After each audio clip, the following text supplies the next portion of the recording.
Please accept this flag as a symbol of our appreciation for your loved one's honorable and faithful service.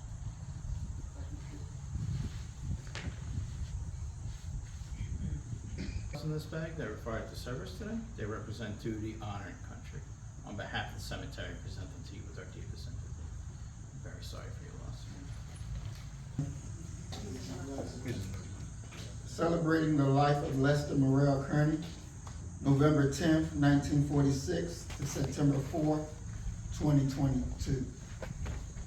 Lester Morrell Kearney, Sr., the second of three children, was born to Morrell and Irene Kearney on November 10th, 1946. Lester was educated in the Philadelphia public school system and graduated from John Bartram High School, in addition to 2 years of secondary school. Lester volunteered to serve his country in 1965 at the age of 18 years during the Vietnam conflict. While serving in the U.S. Army Special Forces, he rose to become a sergeant.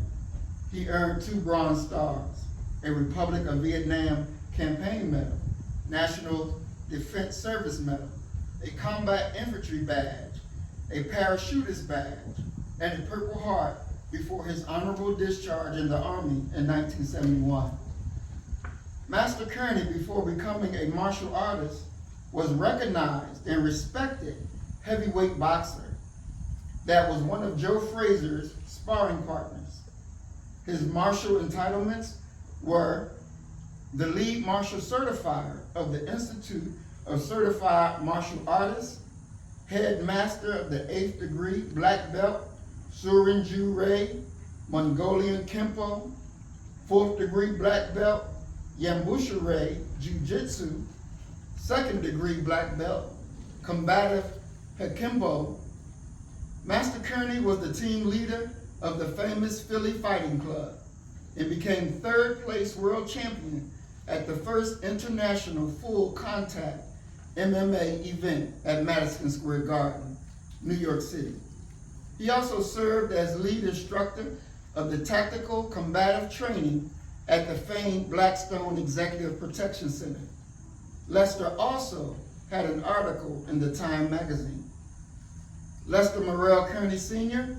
was survived by his father, Morrell Kearney, August 20, 2001, his brother, Ronald Kearney, January 2010, his first wife, Teresa Ann Rivers Kearney, September 1987, his late wife, Liz Marie Kearney, April 2016.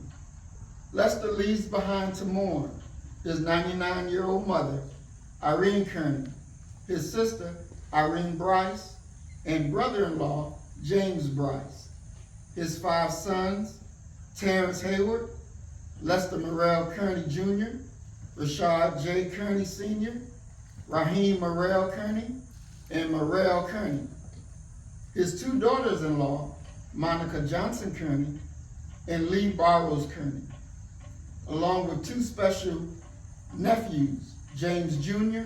and Robert, his 5 stepchildren, Maurice Muhammad, Lakita Williams, Linnea Frank, Sierra Pearson, and Shonda Pearson, and a host of 31 grandchildren and 4 great-grandnieces and nephews.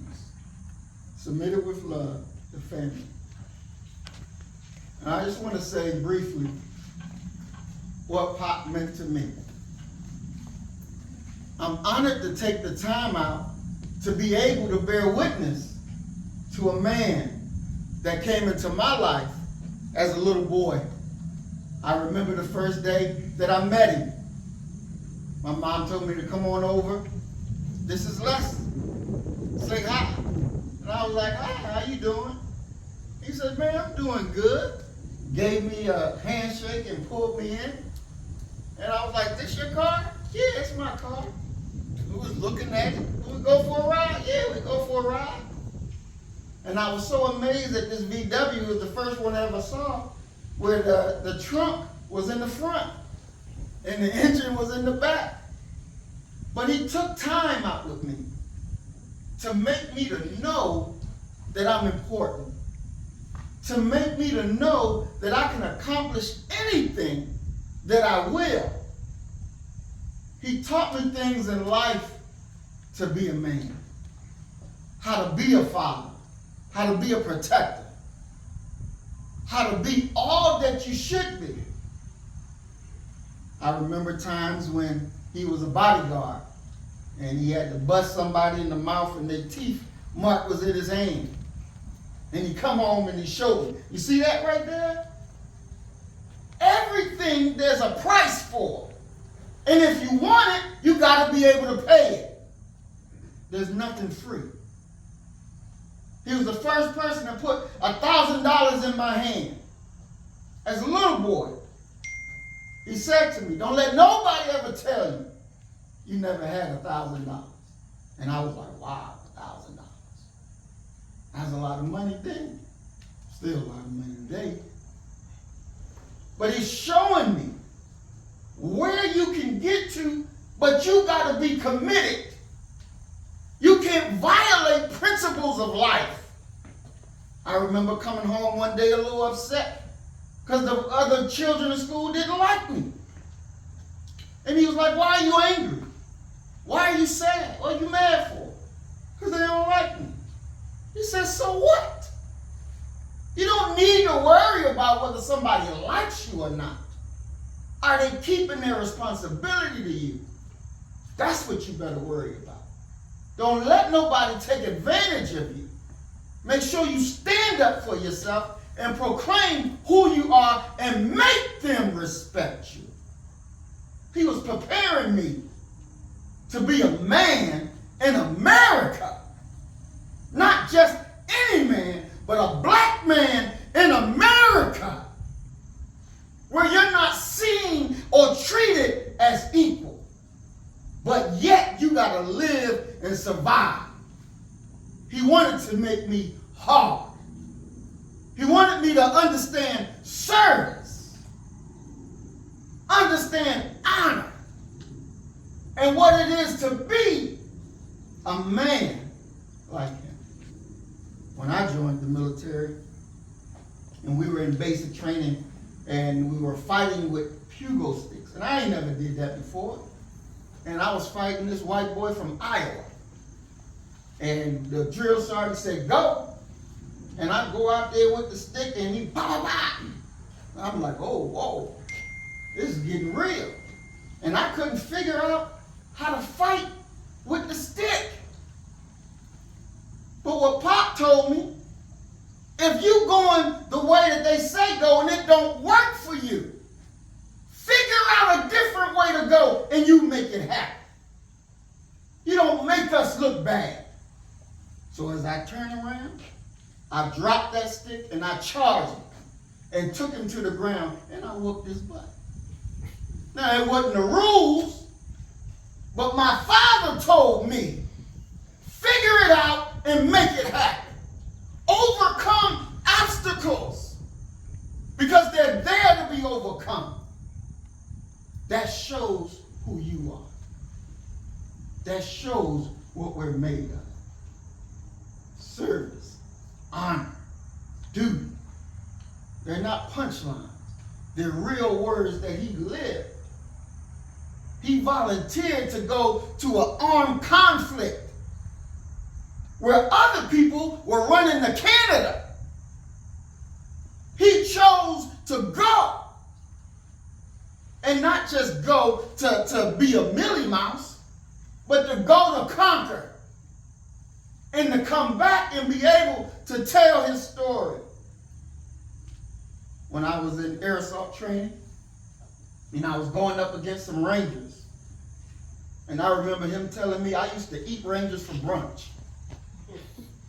And now there's Rangers in front of me and we're on our 12-mile road march. And we're going close to the end. And I'm still excited. I still got juice. So I'm like, okay, I'm about to show them. So I ran up there to them. And I was like, yeah, y'all Rangers, y'all ain't nothing. I talked trash to them and told them, I dare you to beat me across that line.